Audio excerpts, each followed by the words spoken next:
तो नमस्कार प्रणाम। फिर से मेरे को वीडियो निकाल लिया इस चैनल के ऊपर हमार बलमुआ गणिया मरावे तो वीडियो में पूरा मजा आवेला। चैनल को सब्सक्राइब कर लो बटन पर क्लिक करके, ठीक है। मजा तो दोस्त के पास भी शेयर करिए। हम वीडियो स्टार्ट करेंगे। अभी मजा आएगा ना। आगे कथी के बिजनेस करो पहुनावा हमरा बतावेंगे। देखी बहन चोरा के पगला गेले है। ओकर मर्दानवा कुछ के बिजनेस करे, गांव मरावे चाहे जे करे, तो तोरा के ये भगवान क्या जुल्म है। कथी के बिजनेस करो पहुनावा हमरा बतावेंगे। ये लौला के झाट हमर माथा काल पकारने बहन चो देख के बतिया बोल के आगे बोल समय नीने ते गणिया पूरी तो हमरा बतावेंगे।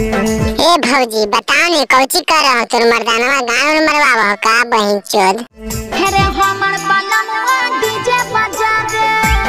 डीजे बजावा हो तो बहन चोद रात में गांव भी मरावो ते भौजी।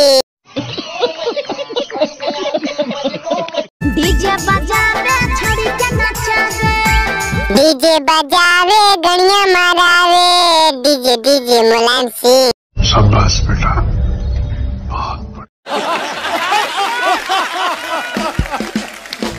हमर बलमुआ डीजे बजावे। भौजी पहुनवा गणिया मरावे। गच गच भोसड़ी के बाप। कथी के बिजनेस करो बलमुआ हमरा बतावेंगे। देखी बहन चोरा के बतैलियो ने रे। तेल चटे वाला काम करे ओकर मर्दानवा गांव मरावे समय नी जो 20-25 रुपया लेके मार के। अरे हमर बलमुआ डीजे बजावे। हमर बलमुआ गणिया मरावे। हाय हाय, इतना सुकून। डांस तो बड़ी मस्त करेंगे बच्चों जी।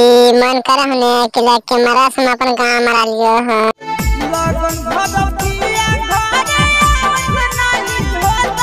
लगन भर गणिया मरावत होतोगे। रात भर खूब पिलवावत होतोगे।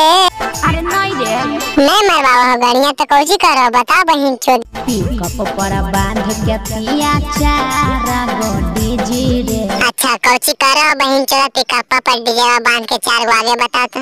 भर लगन रहो है छाड़ा बड़ी डीजे रे। तो भर लगन तोरा पेला कौन ये बकचोदी बेलन में काम चलवा ले की।